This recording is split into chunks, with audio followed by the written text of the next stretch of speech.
Le 28 avril 1945, à 22 heures, le bunker souterrain qui s'étendait à 10 mètres sous le jardin de la chancellerie du Reich à Berlin abritait quelques dizaines de personnes. À l'extérieur, le fracas de l'artillerie soviétique faisait vibrer les murs de béton armé, épais de 2,5 mètres.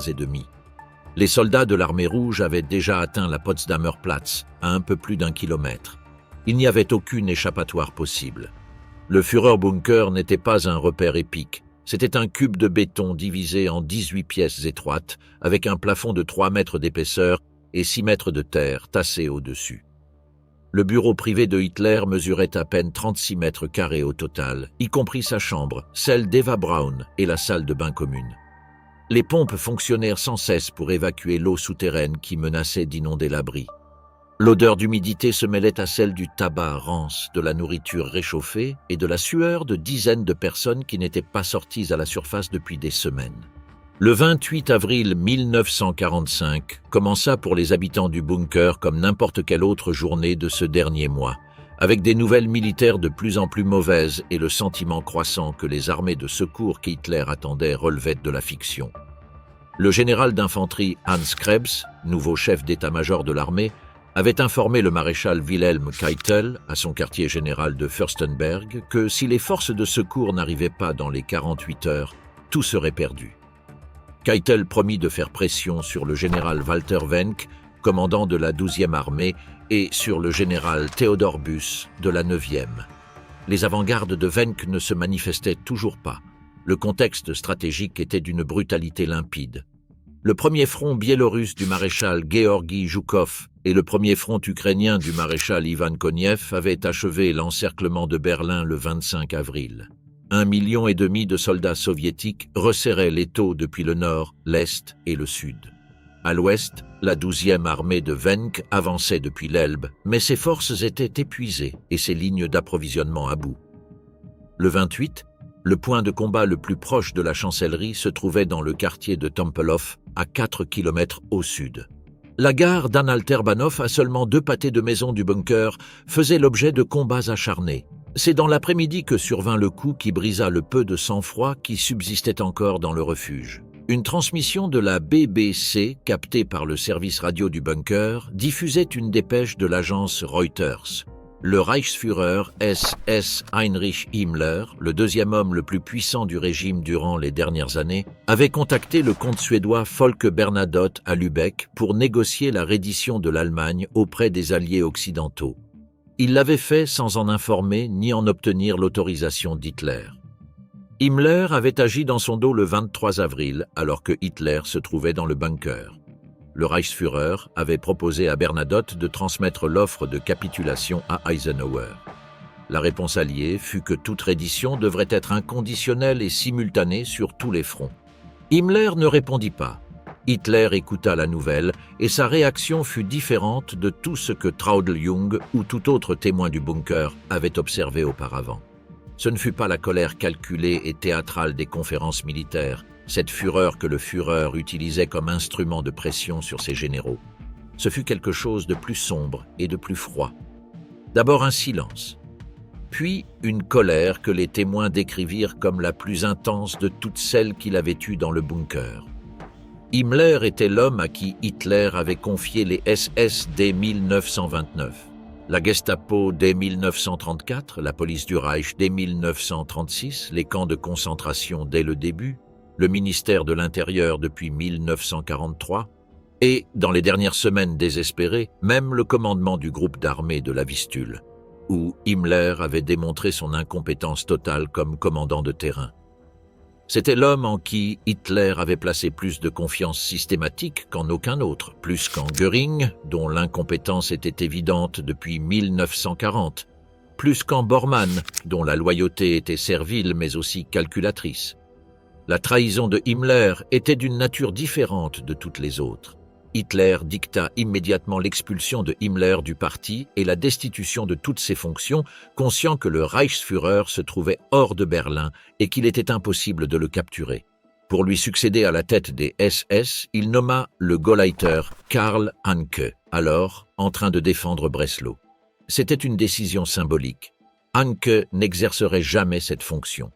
Mais il y avait quelqu'un à portée de main qu'Hitler pouvait atteindre. Le SS-Gruppenführer Hermann Fegelein était l'homme incarnant le lien entre Himmler et le bunker. Sa fonction officielle était celle de liaison personnelle du Reichsführer SS auprès du quartier général du Führer, et dans ce rôle, il avait assisté à des centaines de conférences militaires tout au long de la guerre, assis à côté d'Hitler et prenant des notes pour son chef. Fegelein avait 38 ans, était un cavalier olympique de premier plan. Il avait participé aux Jeux de Berlin de 1936. Un officier des Waffen-SS qui s'était distingué dans les campagnes blindées sur le front de l'Est, et un homme ayant réussi à se placer dans le cercle le plus intime d'Hitler par 2 voies simultanées. Son rôle d'émissaire de Himmler et, depuis juin 1944, son mariage avec Gretel Braun, la sœur cadette d'Eva. Ce double lien, avec le pouvoir et avec l'intimité familiale du Führer, lui conférait une position apparemment inexpugnable. Fegelein avait quitté son poste le 26 avril, 2 jours plus tôt. Il prit des vêtements civils dans ses quartiers de la chancellerie, rassembla d'importantes sommes en marques allemands et devises étrangères et se réfugia dans un appartement privé du quartier de Charlottenburg, dans la banlieue ouest de Berlin. Son plan était clair, attendre le moment opportun pour fuir vers l'ouest et traverser vers la Suède ou la Suisse. Ce faisant, il abandonnait son poste en temps de guerre, désertait de facto le service de combat et trahissait l'homme avec lequel il partageait la table tous les jours. Le SS-Obersturmbannführer Peter Högel, sous-directeur du service de sécurité personnelle du Führer, la Führer-Begleitkommando, fut envoyé pour le retrouver. Lorsque les hommes de Högel pénétrèrent dans l'appartement de Charlottenburg, ils le trouvèrent ivre, en compagnie d'une femme non identifiée qui s'échappa par la fenêtre avant qu'ils ne puissent l'identifier. Dans la pièce se trouvait une valise à moitié prête, des bijoux appartenant à Eva Braun, des passeports falsifiés avec des identités civiles et une mallette contenant des documents sur les négociations secrètes de Himmler avec les Alliés. C'était la preuve matérielle que Fegelein non seulement avait déserté, mais connaissait et avait peut-être participé à la trahison de son chef. Fegelein fut ramené au bunker dans cet état. Il ne marchait pas. Ses ravisseurs le portèrent presque en le soulevant par les escaliers. Ce qui se passa ensuite révéla les contradictions insolubles qui paralysaient le bunker. Le SS-Brigadeführer Wilhelm Mohnke, commandant de la défense immédiate de la chancellerie et du Führerbunker, fut convoqué pour présider un tribunal militaire. Mohnke était un vétéran des Waffen-SS, commandant de la division Leibstandart depuis 1943, un homme qui connaissait le règlement militaire par cœur. Il convoqua les juges, organisa la salle, et se retrouva face à un accusé incapable de se tenir debout ou d'aligner une seule phrase cohérente. L'article correspondant du règlement était sans équivoque. Aucun soldat ne pouvait être jugé en état d'ivresse. Mohnke suspendit la procédure et la reporta. Peu importait. Dans le bunker, à cette heure-là, la procédure était secondaire. Eva Braun intervint auprès d'Hitler. Elle le fit, selon les témoignages des présents, avec un calme remarquable, sans supplication ni pleurs. Elle expliqua que Fegelein était le père de l'enfant attendu par sa sœur Gretel, que Gretel était enceinte de 8 mois et que la petite fille n'était en rien responsable des actes de son père. Hitler écouta et fut implacable. La parenté par alliance ne pesa rien. La grossesse de Gretel Braun ne pesa rien. La logique purement militaire, que Fegelein ne pouvait être jugé dans cet état, ne pesa rien. Dans la nuit du 28 au 29 avril, dans le jardin de la chancellerie ou à ses alentours, les sources divergent sur le lieu exact. Le SS-Gruppenführer Hermann Fegelein fut conduit à l'extérieur et exécuté par les membres du service de sécurité personnelle du Führer. Le cadavre fut abandonné dans les jardins dévastés de la chancellerie, parmi les gravats et les cratères d'artillerie. Quelques semaines plus tard, les médecins légistes soviétiques retrouveraient le corps. Sa fille, Eva Barbara Fegelein, naîtrait le 5 mai 1945, 5 jours après l'exécution de son père, 5 jours après que son oncle politique et sa belle-sœur soient également morts dans ce même sous-sol. Quelques heures après l'exécution de Fegelein, dans la nuit séparant le 28 du 29 avril, alors que l'artillerie soviétique réduisait mètre par mètre la distance entre les lignes de défense allemandes et la chancellerie, Adolf Hitler célébra une cérémonie qu'il avait retardée pendant 13 ans. L'histoire d'Adolf Hitler et d'Eva Anna Braun commença en 1929 dans le studio photographique de Heinrich Hoffmann à Munich. Eva avait 17 ans et travaillait comme assistante de Hoffmann, le photographe officiel du parti nazi. Hitler avait 40 ans. Selon Hoffmann lui-même, la première fois qu'ils se virent, Eva demanda à ses collègues qui était cet homme moustachu qui réclamait tant de photos. La relation ne se formalisa qu'en 1932, quelques mois après la mort de Geli Raubal, la demi-nièce de Hitler, dont le décès en septembre 1931 plongea le Führer dans une dépression de plusieurs semaines. Eva Braun avait 20 ans lorsque Hitler en fit sa compagne officielle. Il avait 43 ans. Pendant 13 ans, leur relation fut un secret d'État. Le cercle intime d'Hitler la connaissait, l'opinion publique absolument pas. Eva vivait dans un appartement à Munich que Hitler lui avait offert en 1936, visitait régulièrement le Berghof, mais n'apparaissait jamais en public. Son nom n'apparaissait jamais dans la presse. Lorsque Hitler recevait des visites d'État, Eva disparaissait dans ses appartements privés. Cet anonymat était délibéré. Hitler croyait que son image politique dépendait de sa présentation comme un homme ayant sacrifié sa vie personnelle pour l'Allemagne. L'existence d'une compagne officielle aurait compromis ce mythe. Eva avait tenté de rompre ce silence 2 fois. En 1932 et en 1935, elle tenta de se suicider dans des circonstances interprétées différemment par les biographes, comme de véritables tentatives, comme des appels à l'attention ou comme une combinaison des deux. La deuxième fois, le coup de feu effleura son cou. Hitler l'accompagna à l'hôpital et à partir de ce moment, leur relation acquit une stabilité différente. Eva accepta les conditions. Hitler lui attribua des chambres dans la chancellerie du Reich, ordonna qu'elle fût traitée avec le respect dû à la première dame non officielle du Reich, tout en la maintenant hors du regard du public. En janvier 1945, lorsque la situation sur le front de l'Est devint catastrophique et qu'Hitler décida de se rendre à Berlin pour diriger la défense depuis le bunker, il la laissa au Berghof, préférant garantir sa sécurité. Eva prit sa propre décision. Le 15 avril, Berlin déjà menacé et les premiers combats approchant de la ville, elle se présenta au bunker sans y avoir été convoquée. Elle avait désobéi à un ordre direct. Hitler la reçut avec un soulagement évident. Les autres habitants du refuge le ressentirent également. La présence d'Eva était l'un des rares facteurs à adoucir le caractère du Führer pendant ces journées de détresse croissante. La secrétaire Jung nota avec précision. La personnalité d'Eva Braun dans le bunker était d'une sérénité presque incompréhensible, une joie délibérée contrastant brutalement avec l'atmosphère de défaite qui imprégnait chaque conversation et chaque couloir. Le 22 avril, après la conférence militaire où Hitler reconnut devant ses généraux que la guerre était perdue, il tenta de la convaincre de partir en avion vers le sud. Les soviétiques avançaient. La ville ne pourrait tenir que quelques jours de plus.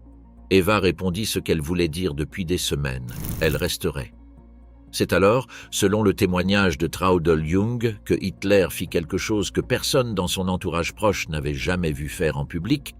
Il embrassa légèrement Eva Braun sur les lèvres, devant les secrétaires et autres membres du personnel.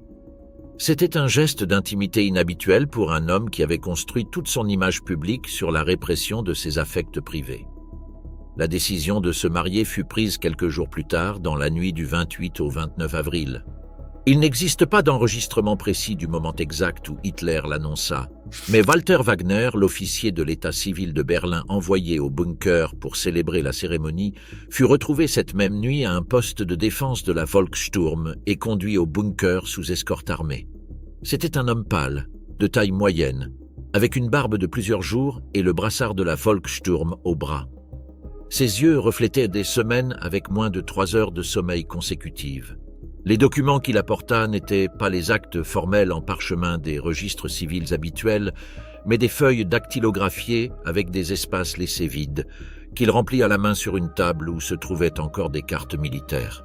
La pièce était la salle des cartes du bunker. 9 mètres carrés, une table centrale, 4 chaises, des murs en béton suintant l'humidité. Les mêmes murs où Hitler avait indiqué des positions d'armée qui n'existaient plus, où il avait déplacé des marqueurs sur la carte en se promettant à lui-même que Wenck arriverait, que Buss briserait l'encerclement, que Berlin tiendrait. Eva Braun portait un tailleur de soirée en soie noire à décolleté en V. Une petite médaille en or était le seul ornement qu'elle arborait, épinglé sur le tissu sombre. Hitler apparut en pantalon noir et veste bleu marine croisée à boutons métalliques. C'était sa tenue des derniers jours dans le bunker, ni l'uniforme complet de la Wehrmacht, ni le habit civil d'homme politique. Une seule décoration sur la poitrine, la croix de fer de première classe, gagnée comme caporal de liaison pendant la Première Guerre mondiale en 1914, à l'âge de 25 ans. Il ne portait aucune des médailles et décorations accumulées en 12 ans comme Führer. Wagner compléta les informations d'identification. Le rituel légal du mariage civil sous le régime nazi incluait une déclaration explicite. Les deux conjoints devaient jurer être d'ascendance aryenne pure et ne pas souffrir de maladies héréditaires empêchant le mariage. Le même système légal qui avait servi à discriminer et exterminer des millions de personnes servait maintenant à formaliser l'union de l'homme qui l'avait construit. Adolf et Eva jurèrent. Wagner demanda si chacun acceptait l'autre comme conjoint. Tous deux répondirent par l'affirmative. Bormann signa comme témoin du marié. Goebbels signa comme témoin de la mariée. Les alliances qu'ils échangèrent avaient été choisies à la hâte parmi les affaires du personnel du bunker. L'or de ces bagues provenait probablement du butin de quelques pillages sur territoire occupé. Lorsqu'Eva commença à signer l'acte, elle écrivit instinctivement son nom de jeune fille. Elle barra la lettre B en plein milieu du trait. Elle compléta la signature en tant qu'Eva Hitler. Walter Wagner ramassa la casquette de la Volkssturm que lui tendait un soldat des SS, descendit les escaliers mal éclairés du bunker, encore secouant la poussière de plâtre laissée par les bombardements sur son uniforme, et fut reconduit à la surface sous escorte. Les enquêtes d'après-guerre ne purent jamais le localiser. Il disparut dans la bataille de Berlin. Le groupe des jeunes mariés et des invités fit quelques pas dans le couloir principal du bunker jusqu'au bureau-salon d'Hitler. Sur un côté du couloir, des tuyaux d'incendie étaient enroulés, empilés le long du mur. Au-dessus, en surface, les obus soviétiques faisaient trembler le béton. En dessous, les verres de bohème tintaient sur la table, tandis que le champagne remplissait les coupes. Les Goebbels occupèrent les premiers instants de conversation. Leur mariage, auquel Hitler avait assisté comme parrain, devint le fil conducteur d'une évocation des temps meilleurs. Il était difficile de ne pas penser au contraste.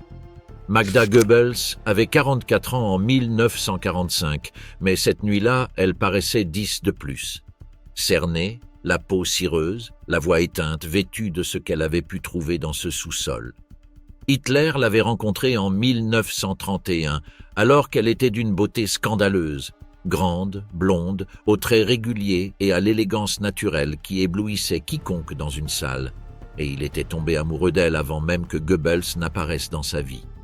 Le contraste entre le souvenir et la présence était trop évident pour que quiconque l'ignore. Hitler mangea très peu. Il ne but que de l'eau pendant le dîner. Eva Braun, en revanche, consomma suffisamment de champagne pour s'animer visiblement. C'est elle qui appela les colonels Günsch et von Below lorsqu'ils apparurent dans le couloir, les deux aides personnelles d'Hitler, et les entraîna à la célébration. C'est elle qui réussit à faire lever son verre à Hitler et à porter un toast. Selon tous les présents qui survécurent pour en témoigner, elle fut la seule personne dans le bunker à paraître réellement vivante cette nuit-là. La fête s'éteignit rapidement. Deux groupes se formèrent. Dans l'un, Hitler, Bormann et Goebbels laissèrent les souvenirs des mariages pour tomber sur le terrain des trahisons. Göring, Himmler, tous ceux qui avaient abandonné le navire. Le visage d'Hitler se referma. Il cessa d'intervenir. Dans l'autre groupe, affecté par le champagne, quelques larmes roulèrent sans qu'aucune parole ne soit prononcée. Les explosions de l'artillerie soviétique faisaient trembler le béton et détachaient des morceaux de plâtre qui tombèrent sur les verres avec un bruit sec, comme de la grêle. Il était environ 2 heures du matin, le 29 avril 1945. La lune de miel d'Adolf et Eva Hitler dura moins de 30 heures. Hitler se leva de la table avant la fin du repas et appela Traudl Jung. Les invités se retirèrent dans leur chambre. Le Führer avait perdu l'aspect rajeuni et presque chaleureux qu'il avait montré lors du mariage. Il redevenait l'homme prématurément vieilli que Jung décrivit dans ses mémoires, avec une précision qu'aucun document clinique n'aurait surpassée. Traudl Jung, récemment veuve, son mari, le capitaine Hans Jung, était mort au front de l'Ouest en août 1944. était la plus jeune des 4 secrétaires d'Hitler. Elle avait 24 ans. Elle était entrée au service du Führer en 1942, appelée par hasard lorsqu'une des secrétaires titulaires tomba malade. Pour elle, ces heures de la nuit du 29 avril avaient une dimension irréelle qu'elle décrit avec exactitude. Elle ne pouvait pas assimiler qu'elle prenait en sténographie le testament de l'homme le plus puissant d'Europe dans un sous-sol de Berlin, tandis que la ville brûlait dehors. Hitler commença à dicter d'une voix balbutiante. Il s'asseyait, se levait, s'appuyait sur la table parce que son bras gauche tremblait trop pour se soutenir seul. Les phrases sortaient entrecoupées au début, mais au fur et à mesure, le rythme changea. La voix gagna en force. Jung reconnut Hitler des discours des années 1930, le démagogue des casernes munichoises, l'orateur qui avait rempli le stade de Nuremberg. À 3 heures du matin, le 29 avril 1945, dans une pièce de 9 mètres carrés au mur suintant l'eau, cet homme dictait le même discours antisémite qu'il avait prononcé dans les brasseries de Munich en 1919. La guerre était perdue. 50 millions de morts pesèrent sur l'Europe et il en rendait, comme toujours, le judaïsme international responsable. Le testament privé fut le premier, dicté pendant que Wagner tardait à arriver pour le mariage. Hitler l'interrompit pour s'habiller en marié, puis le reprit en attendant l'officier. La première partie justifiait son mariage avec Eva Braun. Il y reconnaissait qu'au cours de sa vie politique, il avait décidé de ne pas s'engager dans le mariage, mais qu'en fin de compte, il avait choisi d'épouser la femme qui était venue volontairement à Berlin encerclée pour partager son destin. La phrase centrale de ce paragraphe résumait toute la relation. Ce mariage, écrivait-il, compenserait ce qu'ils avaient perdu tous deux au service du peuple allemand. C'était le langage d'un homme qui avait traité Eva Braun comme un bien privé qu'il ne pouvait exhiber en public, l'ayant maintenue dans un anonymat qui la protégeait mais la faisait aussi taire et qui, à la dernière minute, la reconnaissait formellement. Le testament privé se poursuivait avec les dispositions patrimoniales. Tout ce qu'il possédait appartenait au parti. Si le parti cessait d'exister, au État. Si l'État disparaissait, la décision était inutile. La collection de peintures qu'il avait acquise au fil des ans, beaucoup de chefs-d'œuvre pris dans des musées et collections privées des territoires occupés, devaient être destinés à la galerie d'art qu'il souhaitait construire à Linz, sa ville natale en Autriche. Il nomma Martin Bormann comme exécuteur testamentaire avec plein pouvoir, autorisant Bormann à distribuer des objets de valeur personnelle aux membres de la famille et collaborateurs qu'il connaissait bien. Le testament se terminait par la phrase qui bouclait le cercle. Lui et son épouse choisissaient la mort pour éviter l'humiliation de la défaite ou de la capitulation et demandaient à être incinérés sur le lieu où ils avaient servi. Le testament politique fut dicté après le mariage, vers 3 heures du matin. C'était un document de 10 pages dactylographiées. Il commençait par un résumé de sa vie depuis 1914, niant toute responsabilité personnelle dans le déclenchement de la guerre. Celle-ci aurait été voulue et provoquée par des hommes d'État internationaux d'origine juive. Il déclarait n'avoir jamais désiré la guerre contre l'Angleterre ni contre l'Amérique. Il attribuait la cause de la défaite à la trahison intérieure. La rhétorique était identique à celle de 1919, identique à Mein Kampf, identique à n'importe quel discours des 12 années au pouvoir. Aucun apprentissage, aucune révision, aucun paragraphe ne laissait entrevoir que le plus catastrophique événement de l'histoire européenne l'avait amené à reconsidérer ses prémices. Selon le témoignage de Jung, lorsqu'il dicta ce passage, Hitler dut s'arrêter. Son bras gauche tremblait avec une telle violence qu'il dut le maintenir contre la table. Sa pâleur habituelle vira au verdâtre, puis il continua. La deuxième partie du testament politique concernait les dispositions de gouvernement. Là, la froideur bureaucratique remplaça la diatribe idéologique. Il expulsait du parti et destituait de tous ses postes le Reichsmarschall Hermann Göring. L'accusation formelle était d'avoir tenté de prendre illégitimement le pouvoir le 23 avril, lorsque Göring avait envoyé un télégramme depuis Berchtesgaden proposant d'assumer la direction du Reich si Hitler ne pouvait communiquer. Ce télégramme avait été le déclencheur de la colère d'Hitler 5 jours plus tôt. Bormann l'avait interprété et présenté comme une tentative de coup d'État. Göring avait été arrêté par les SS à Berchtesgaden et se trouvait sous garde. Il était maintenant officiellement expulsé. Il expulsait également du parti et destituait de tous ses postes le Reichsführer SS Heinrich Himmler, accusé de négociations secrètes avec l'ennemi. L'ironie était que Himmler, l'homme qui avait construit l'appareil de terreur le plus efficace de l'histoire moderne, l'architecte des camps d'extermination, le responsable de l'assassinat de millions de personnes, était officiellement expulsé du parti nazi pour avoir tenté, dans ses derniers jours, de sauver sa propre vie en négociant avec les Alliés. À sa place, il nommait le grand amiral Karl Dönitz comme nouveau président du Reich et commandant en chef des forces armées. Le choix de Dönitz était significatif. L'amiral n'était pas un homme politique.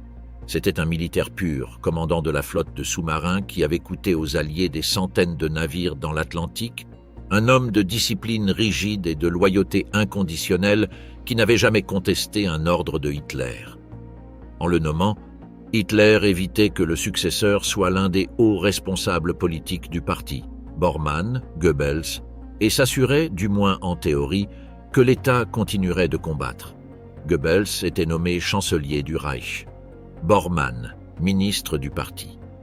Le reste de la liste des ministres constituait un exercice de gouvernement fantôme, des noms de personnes à des postes qui, dans bien des cas, n'existaient déjà plus en tant qu'entité fonctionnelle, rattachée à un Reich qui, à ce moment-là, avait la taille d'un sous-sol. Le testament se terminait par un paragraphe ayant la structure d'un testament personnel mêlé à un décret politique. Il demandait au commandant militaire de stimuler la résistance jusqu'au bout. Il demandait que, dans le futur, il fasse partie du code d'honneur allemand que la reddition d'une ville ou d'une zone ne soit jamais négociable. Il demandait obéissance au nouveau gouvernement.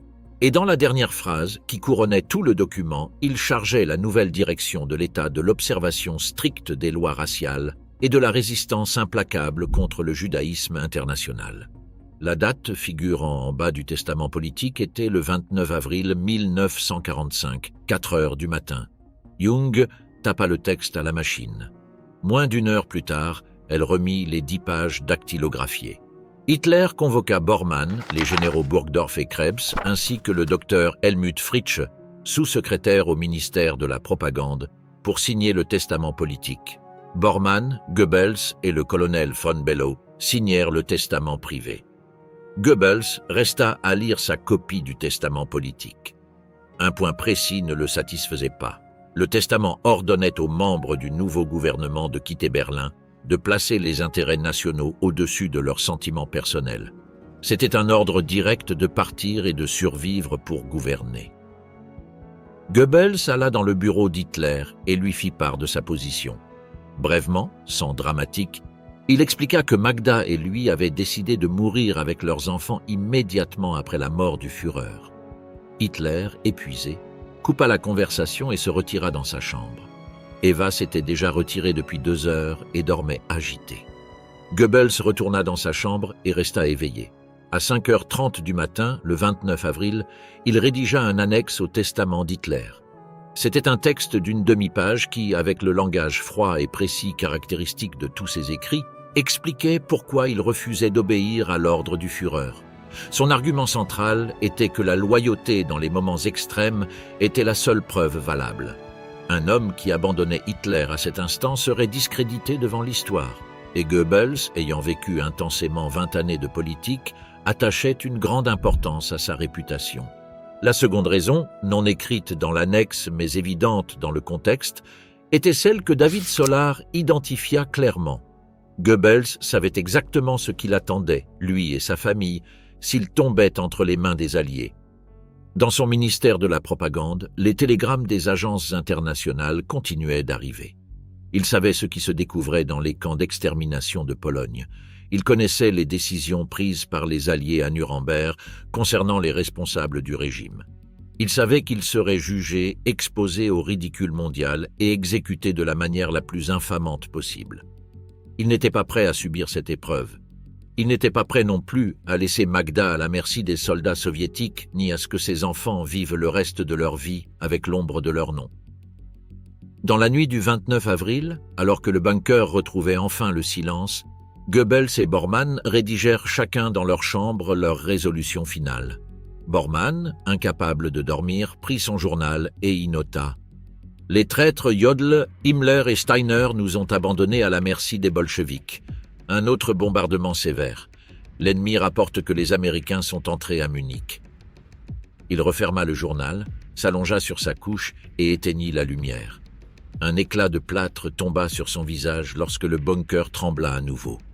Il maudit à voix basse. Il était 6 heures du matin, le 29 avril 1945. À 9 heures du matin, le 29 avril, alors qu'Hitler dormait après à peine 6 heures de sommeil agité, le major Bernd Freytag von Loringhoven, aide du général Krebs, secoua son collègue, le capitaine Gerhard Bolt. « Tu n'as pas entendu la nouvelle d'hier soir ?» lui demanda-t-il avec un sourire moqueur. Bolt mit quelques secondes à comprendre. « Hier soir, notre Führer s'est marié », conclut von Loringhoven.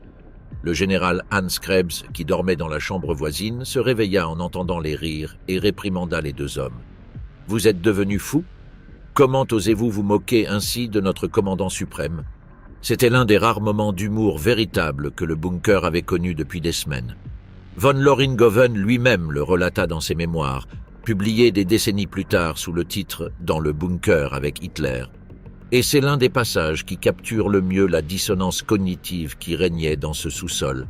Des hommes conscients qu'ils allaient mourir dans les heures suivantes et qui malgré tout trouvaient encore la force humaine de rire. Bormann était debout depuis 8 heures et avait déjà pris une décision. Les testaments politiques et privés d'Hitler étaient des documents d'importance historique et pratique immédiate. Le nouveau gouvernement désigné devait être informé pour pouvoir fonctionner. L'amiral Dönitz, à son quartier général à Plön, en Holstein, à 800 km au nord, était désormais formellement président du Reich et ne le savait pas. Le maréchal Ferdinand Schörner, commandant du groupe d'armée centre dans les monts métalliques de Bohême, était le nouveau commandant en chef de l'armée et ignorait également la nouvelle. Le problème était la communication. L'antenne de radiotéléphone VHF, qui fonctionnait grâce à un ballon captif, était tombée dans la nuit du 28 au 29 avril. Le câble supportant le ballon avait été rompu, probablement par un impact de shrapnel. Avec elle, le système de communication de meilleure qualité du bunker, permettant des conversations vocales directes avec les quartiers généraux extérieurs, avait été coupé. Il ne restait que le télétype, dont les lignes physiques étaient de plus en plus interrompues par les bombardements, et le téléphone conventionnel avec lequel communiquer à l'extérieur de Berlin relevait du hasard. Parfois personne ne répondait, parfois une voix en russe, parfois un Allemand décrivant des combats à quelques mètres, parfois quelqu'un jurant parce que les Soviétiques étaient à l'étage inférieur. Les copies physiques des testaments, transportées par des messagers humains, étaient la seule garantie qu'elles parviennent à leur destinataire. Bormann avait demandé à son aide, le colonel des SS Wilhelm Zander, d'entreprendre le voyage vers Plön la nuit précédente. Zander avait refusé. Pas par insolence, mais pour des raisons de loyauté. À ce moment, son devoir était de rester auprès du Führer. En réalité, ce qui motivait Zander était un mélange de peur réelle. Quitter Berlin cette nuit-là était presque une condamnation à mort, et de curiosité morbide. Il voulait voir comment tout cela allait se terminer. Bormann promit de consulter Hitler et se coucha. Le matin, il posa la question de nouveau. Cette fois, il n'accepta aucun refus. Zander entreprit le voyage. Le colonel Zander quitta le bunker en emportant 3 documents. Une copie du testament politique d'Hitler, une copie du testament privé et le certificat de mariage du Führer avec Eva Braun.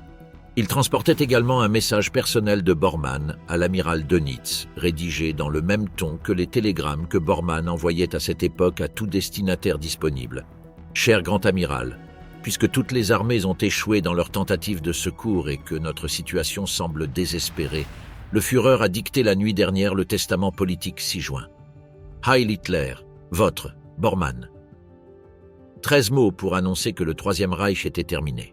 Heinz Lorenz, fonctionnaire du ministère de la Propagande, qui était resté dans le bunker ces derniers jours comme liaison entre Goebbels et ses ministères, reçut une autre copie des testaments d'Hitler, ainsi que le texte de l'addendum que Goebbels lui-même avait rédigé à 5h30 du matin. Goebbels voulait que cet addendum parvienne à la postérité, qu'il reste la preuve qu'il avait choisi de mourir avec Hitler par conviction et non par lâcheté ou obéissance aveugle. C'était la dernière opération de propagande de sa vie. Willy Johann Mayer, l'un des aides militaires d'Hitler, fut désigné pour transporter la copie destinée au maréchal Schörner en Bohême.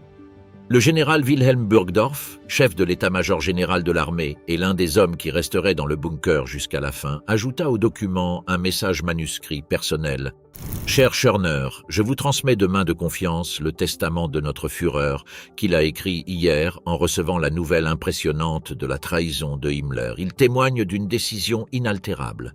Le testament doit être publié dès que le Führer l'ordonnera ou dès que sa mort sera confirmée. Avec mes meilleurs vœux, et un Heil Hitler.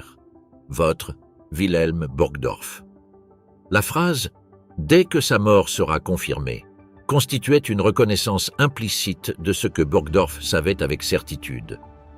Les trois messagers, accompagnés du guide caporal Ummerich, quittèrent le bunker vers midi, profitant d'une courte accalmie de l'artillerie soviétique.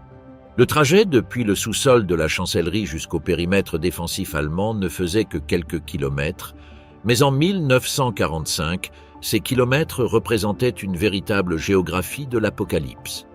Les rues du centre de Berlin étaient désertes depuis des semaines.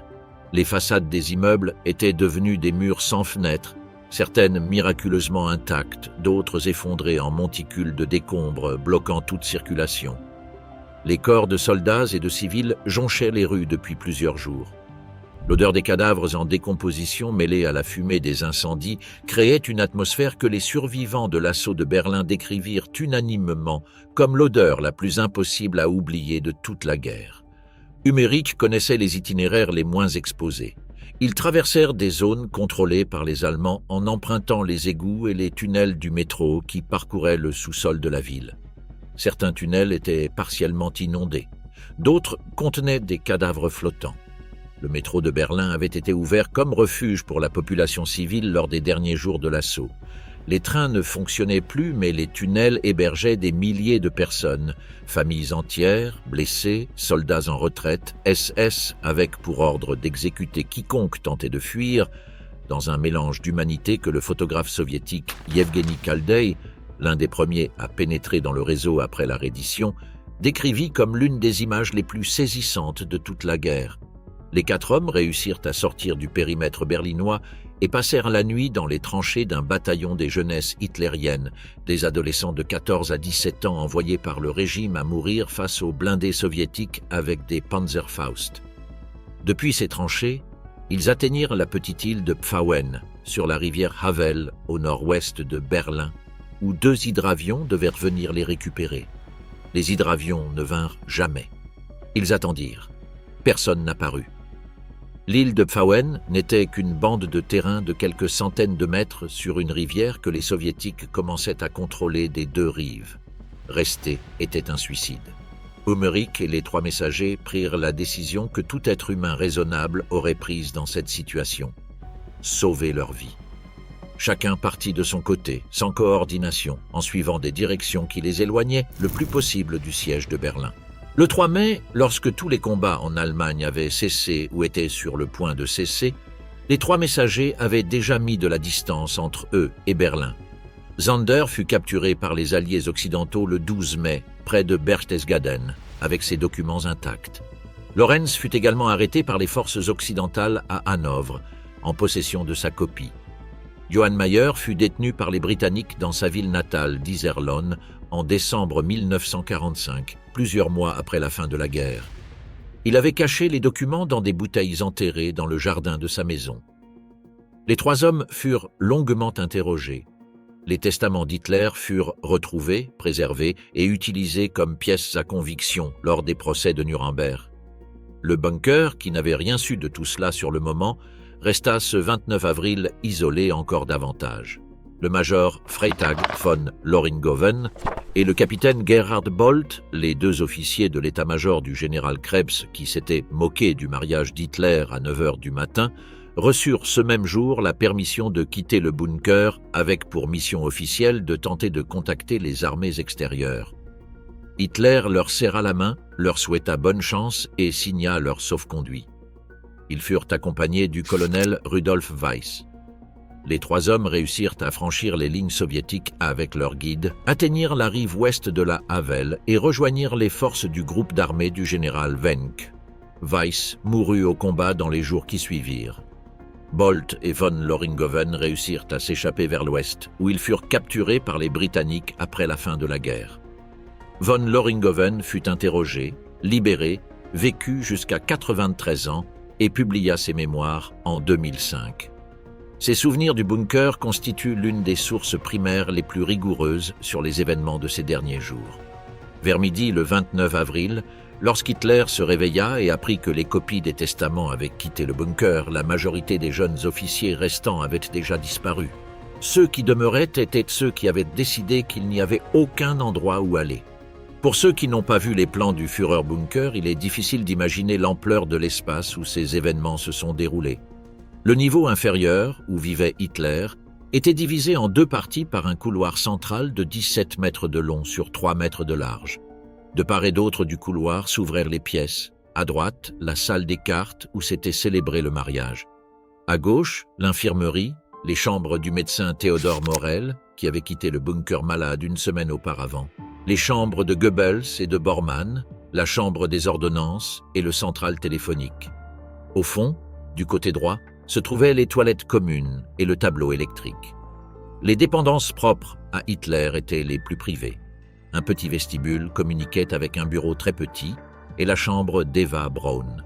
Depuis le bureau, on accédait à la chambre de Hitler et à la salle de bain partagée. L'ensemble occupait environ 36 mètres carrés. Le mobilier était pauvre. Un lit de camp, une petite armoire, une commode et un coffre-fort. Une seule peinture accrochée au mur, le portrait de Frédéric le Grand peint par Anton Graf, que Hitler avait apporté depuis son bureau à la Maison Brune de Munich et que les vibrations des obus avaient déformé. Sur le bureau, encadré, la photographie de sa mère Clara. Le système de ventilation et de chauffage fonctionnait, mais l'air était toujours vicié. L'humidité était permanente. Les générateurs diesel fournissaient l'électricité. L'eau provenait de puits privés. Le bunker avait une autonomie matérielle pour survivre, mais il ne pouvait survivre psychologiquement. Au-dessus, à l'étage supérieur, techniquement le Vorbunker, construit en 1936, vivait le personnel domestique, les aides militaires et les secrétaires. Là s'était également installée Magda Goebbels avec ses 6 enfants. Helga, Hildegard, Helmut, Holdin, Hedwig et Heidrun, âgés de 4 à 12 ans. À partir de 11 heures, lorsque Hitler se réveilla, le rythme fut le même que les jours précédents. Eva l'aida à s'habiller, ce qui était difficile à cause des tremblements du bras et de la jambe gauche. Il prit un petit déjeuner. La conférence militaire de midi eut lieu avec peu de nouvelles informations. Le général Krebs exposait une situation que tous connaissaient déjà. Les soviétiques progressaient depuis le nord en traversant la Spree, combattaient à la gare d'Anhalt, à 2 pâtés de maison du bunker et aux alentours du ministère de l'Air sur la Wilhelmstrasse. Les munitions étaient extrêmement rares. Le chauffeur Erich Kempka transportait personnellement les fournitures aux défenseurs de la gare d'Anhalt où, à un moment donné, les soldats durent se défendre avec des pavés faute de projectiles. Concernant Wenck, rien. Concernant Buss, rien. Concernant Holst, rien. Dans l'après-midi du 29 avril, Hitler fit une ronde dans les couloirs du bunker. Il passa de pièce en pièce, serrant la main de chaque personne présente. Il disait peu de mots à chacun et les remerciait. Le témoignage de Trodel Jung, recueilli dans ses mémoires publiées à titre posthume et considéré comme l'une des sources les plus fiables sur les derniers jours, décrit ce moment comme d'une étrangeté absolue. Hitler ne donnait plus d'ordre ni ne menait la guerre. Il faisait ses adieux. Il y avait dans son expression ce qu'elle décrivit comme une absence. Cet après-midi-là, un épisode révéla également avec clarté l'état d'esprit réel d'Hitler. Le docteur Werner Haase, médecin qui avait remplacé Morel, fut appelé dans le bureau du Führer. Hitler lui exprima son inquiétude. Les fioles de cyanure destinées au suicide avaient été fournies par Himmler, et Himmler était un traître. Il existait la possibilité que les capsules soient fausses, contenant un sédatif plutôt qu'un poison mortel. Hitler résolut le problème avec un sang-froid qui laissa le médecin sans voix. Il proposa de tester l'efficacité du poison sur sa chienne Blondie. C'était une berger allemand qu'Hitler possédait depuis 1941 et à laquelle, selon l'infirmière Erna Flegel et la secrétaire Jung, il consacrait de longues heures de compagnie dans le bunker, sa seule distraction au cours des dernières semaines. Blondie venait d'avoir une portée de chiot. Haas prépara une seringue et injecta le liquide d'une des fioles dans la chienne. La mort fut presque instantanée. Hitler observa le corps de l'animal avec une expression attristée. Il appela son aide de camp personnel, le SS Standartenführer Otto Günsche, et lui ordonna d'enterrer la chienne et ses chiots dans le jardin de la chancellerie. Günsche transporta les corps à l'extérieur dans une boîte en carton, creusa un trou dans ce jardin ravagé par les obus, tua les chiots d'un coup de pistolet et les enterra tous. L'artillerie soviétique avait repris le feu pendant qu'il le faisait. Eva Braun, selon Erna Flegel, qui a témoigné devant les enquêteurs américains en 1945, ne se plaignit à ce moment-là que de l'empoisonnement de la chienne. Vers 21h, le 29 avril, arriva au bunker la nouvelle de la mort de Benito Mussolini. Le Duce avait été capturé par les partisans communistes la veille, le 28 avril, avec sa maîtresse Clara Petacci, alors qu'il tentait de fuir en Suisse déguisé en soldat allemand. Tous deux furent fusillés dans le village de Giulino di Mezzegra, sur les rives du lac de Côme. Ce même après-midi, leurs cadavres et ceux d'autres dignitaires fascistes furent suspendus la tête en bas sur la Piazzale Loreto de Milan, la même place où, l'année précédente, le régime avait exposé les cadavres de 15 partisans exécutés. Les versions sur la manière dont l'information parvint au bunker divergent. Certains témoignages mentionnent un télégramme laconique, d'autres indiquent qu'une émission de radio italienne relata les détails de l'exécution et de l'exposition publique des cadavres. Ce qui est certain, c'est que la nouvelle tomba sur les présents comme un verdict. Hitler et Eva Braun avaient déjà pris la décision d'incinérer leurs corps. Cette nouvelle la confirma. La réunion militaire de cette nuit fut la plus désolée. Le général Krebs transmit par radio les 5 questions d'Hitler concernant la localisation des armées de secours au général Alfred Jodl, chef de l'état-major des opérations de l'OKW. Il s'agissait de Wenck, du 9e armée et des avant-gardes de Holst. Ils attendirent en vain une réponse pendant des heures. Bormann envoya le même jour 2 télégrammes à Dönitz. Le premier exigeait des mesures contre les traîtres du nord de l'Allemagne. Le second, plus inquiétant, était adressé aux subordonnés à Berchtesgaden qui gardaient le maréchal Hermann Göring sous assignation à résidence depuis le 23 avril. Si Berlin et nous tombons, les traîtres du 23 avril doivent être exterminés. Le commandant de la prison désobéit à l'ordre. Bormann ne l'apprit jamais. Dans la nuit du 30 avril, la réponse de Jodl aux 5 questions d'Hitler arriva enfin. Les avant-gardes de Wenck étaient bloqués au sud du lac Schwillow. La 9e armée était encerclée, tentant de se frayer un chemin. Holst était passé à la défensive. Aucun secours n'était possible. Pour Hitler, ce fut la confirmation de ce qu'il savait déjà, de ce qu'il savait au fond depuis des semaines.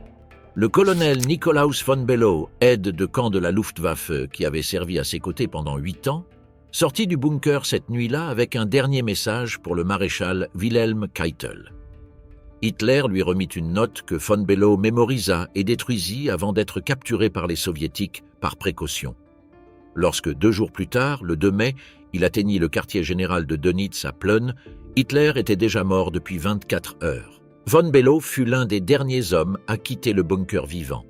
La nuit du 29 au 30 avril fut longue et lourde. À un moment de ces heures, Hitler et Eva Braun se réunirent avec Goebbels, Bormann et les rares survivants pour une dernière veillée dans le couloir salon du bunker. On but davantage de champagne, on parla peu. Le témoignage de ceux qui étaient présents décrit un silence pesant, interrompu seulement par les explosions qui faisaient tomber de la poussière de plâtre du plafond sur les verres en cristal de Bohême. Le 30 avril se leva avec une information nouvelle et décisive. Le général Helmut Weidling, commandant de la défense de Berlin, informa le quartier général du bunker que la résistance au centre de la ville ne pourrait se maintenir au maximum qu'1 ou 2 jours de plus. Les munitions étaient épuisées, les renforts n'existaient pas, la ville était déjà un véritable carnage. La réponse de Jodl était arrivée dans la nuit. Weidling la confirmait depuis l'intérieur, il ne restait plus rien. Hitler passa la matinée selon sa routine habituelle, devenue ces derniers mois presque un rituel obsessionnel. Il se réveilla tard, se lava avec soin, se rasa méticuleusement, se parfuma à l'eau de Cologne. Eva l'aida à s'habiller. Ils prirent un petit déjeuner. La dernière conférence militaire de sa vie eut lieu vers midi. Elle fut brève. Il déjeuna avec les secrétaires et la cuisinière Manziali. Des spaghettis selon le menu habituel. La conversation fut normale, presque absurdement normale, comme si aucun des présents ne voulait nommer ce que tous savaient qui allait se produire. Après le repas, Hitler fit ses adieux individuellement à ceux qui restaient dans le bunker. Il passa salle par salle, couloir par couloir. Il s'agissait de quelques dizaines de personnes, soldats, secrétaires, médecins, aides. Il leur serra la main. Il dit peu de mots. À certains, il ne dit rien. Vers 14 heures, Hitler parla pour la dernière fois avec le général Weidling. Il lui donna la permission de tenter une percée du siège et l'évacuation des survivants du bunker vers les lignes allemandes de l'Ouest. Ce n'était pas une reddition, c'était une fuite. Weidling reçut l'autorisation formelle vers 13 heures. C'est entre 15h et 15h15 le 30 avril que Hitler fit ses derniers adieux publics à l'intérieur du bunker. Il convoqua dans le couloir de l'étage supérieur toutes les femmes encore présentes. Magda Goebbels, Traudl Jung, Gerda Christian, la cuisinière Constance Manziali et Fräulein Krüger, secrétaire de Bormann venue d'un bunker voisin. Les hommes étaient également présents. Goebbels, Bormann, les généraux Krebs et Burgdorf, le vice-amiral Hans-Erich Voss, représentant de la marine au quartier général, le général Hans Rathenhuber, chef de la garde personnelle de Hitler, Werner Naumann, lien entre le ministère de la Propagande et la chancellerie, le diplomate Walter Hewell, l'adjoint Otto Günsche, le majordome Heinz Ling, le pilote Hans Bauer et le chauffeur Erich Kempka. Eva Braun menait le groupe. Elle étreignait les femmes. Les hommes lui baisèrent la main. Elle était pâle mais maîtrisait son émotion. Elle parvenait même à maintenir un mince sourire. Elle portait sa robe bleue à pois blancs, des bas couleur fumée, des chaussures italiennes marron, une montre en platine sertie de diamants et un bracelet en or avec une pierre verte.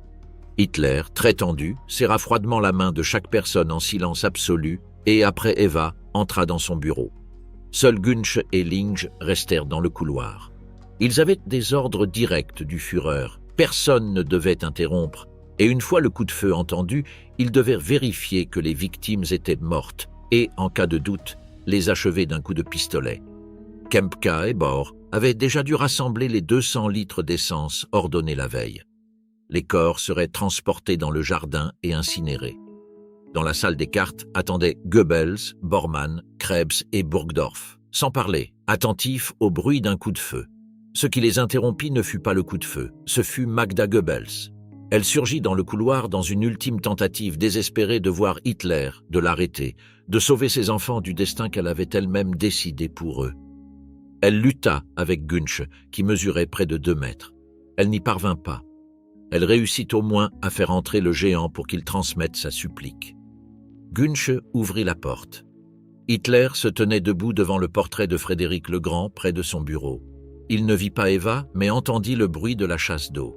Hitler regarda Günsche, muet de surprise. Quand celui-ci lui transmit la requête de Magda, il répondit froidement « Je ne veux pas la recevoir ». Günsche sortit et referma la porte. Magda fut ramenée à l'étage supérieur. 10, peut-être 15 minutes plus tard, entre 15h30 et 16h, le couloir entendit le fracas d'un coup de feu. Les récits des survivants divergent sur les détails de ce qui se passa dans les secondes suivantes. Certains disent que le silence fut bref, d'autres qu'il dura plusieurs minutes insupportables. Linge convainquit Günsche qu'il devait entrer. Ils ouvrirent la porte.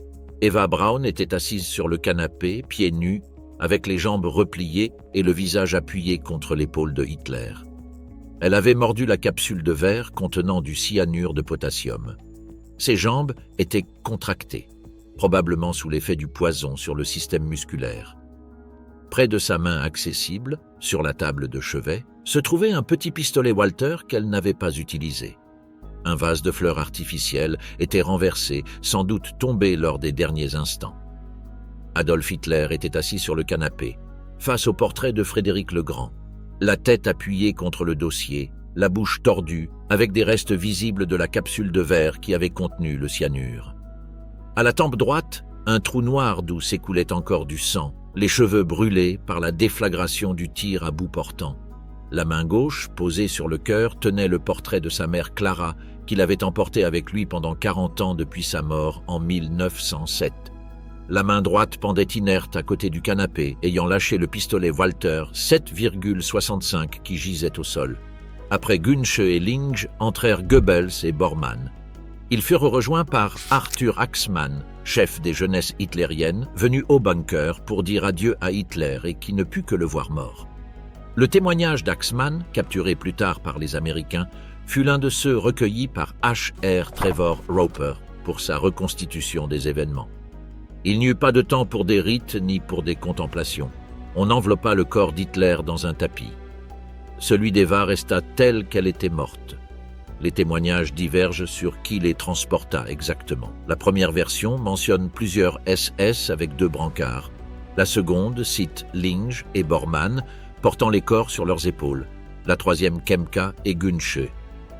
Ce sur quoi tous s'accordent, c'est la destination. L'escalier de secours, le jardin détruit. Le jardin de la chancellerie était un paysage de cratères et de débris. Les bâtiments alentours étaient effondrés ou en flammes. L'artillerie soviétique continuait de tirer par intermittence sur le secteur.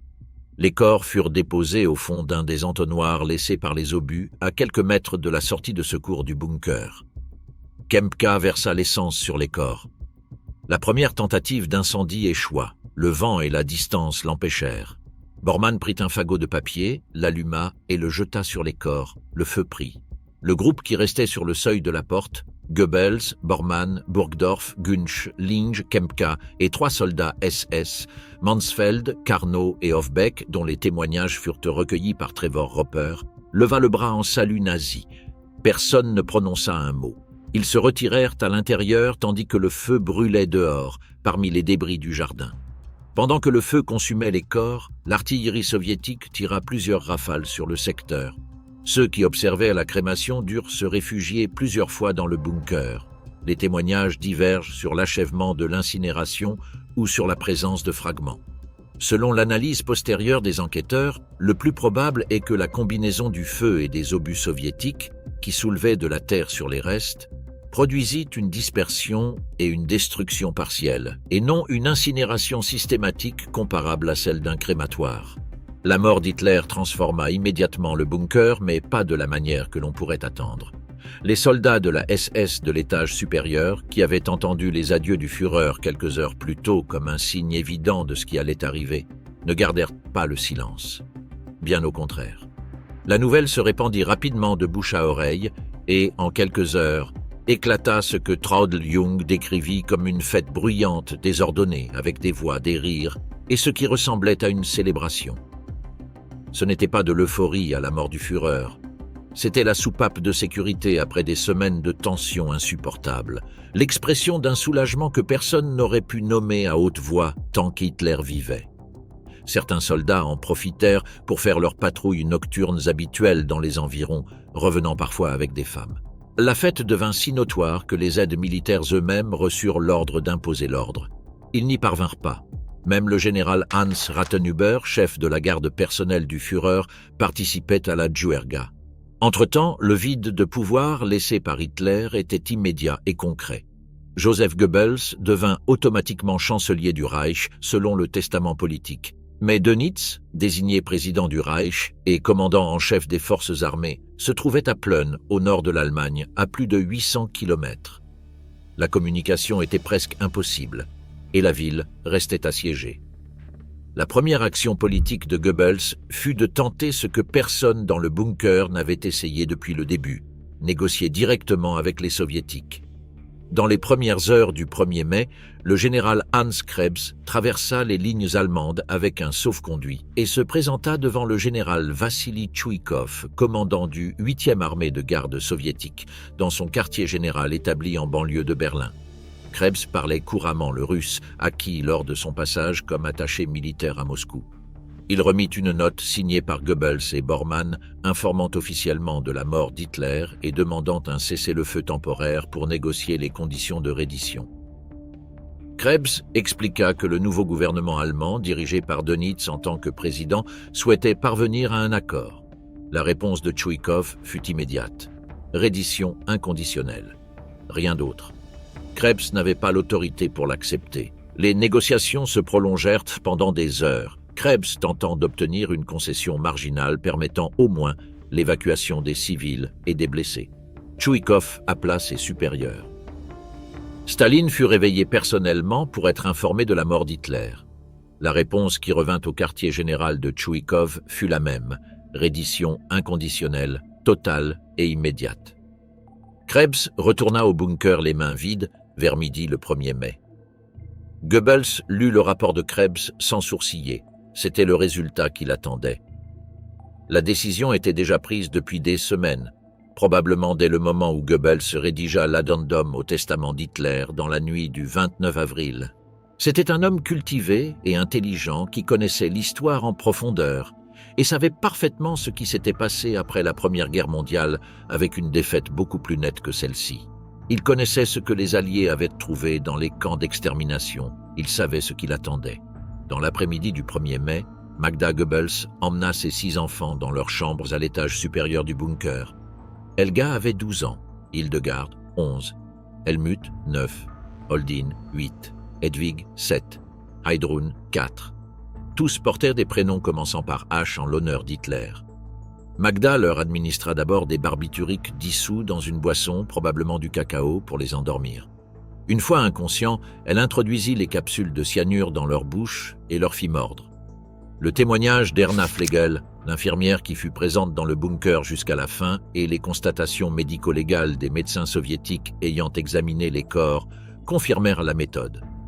Les médecins soviétiques observèrent sur le corps d'Helga, l'aînée, des signes suggérant qu'elle avait résisté avant d'être sédatée, ou que le sédatif avait agi de manière incomplète dans son cas. Le fait que Magda Goebbels ait choisi de mourir avec ses enfants plutôt que de tenter de sauver même partiellement leur vie, ce que le commandement soviétique aurait probablement accepté, a fait l'objet d'un débat historiographique étendu. L'analyse la mieux documentée indique que Magda était une croyante authentique dans l'idéologie nazie et non une opportuniste, et qu'elle considérait sincèrement que ses enfants ne pouvaient pas vivre dans un monde sans le national-socialisme. Joseph Goebbels et Magda quittèrent le bunker vers 20h30. Les témoignages concernant leur mort sont contradictoires. Günsch et Rathenhuber déclarèrent que tous deux s'étaient suicidés au cyanure, mais il existe aussi des versions indiquant qu'ils auraient également reçu des coups de feu. Ce qui est documenté, c'est que leurs corps furent retrouvés par les Soviétiques dans le jardin de la chancellerie, partiellement brûlés mais non incinérés de manière systématique, aux côtés des corps de leurs 6 enfants.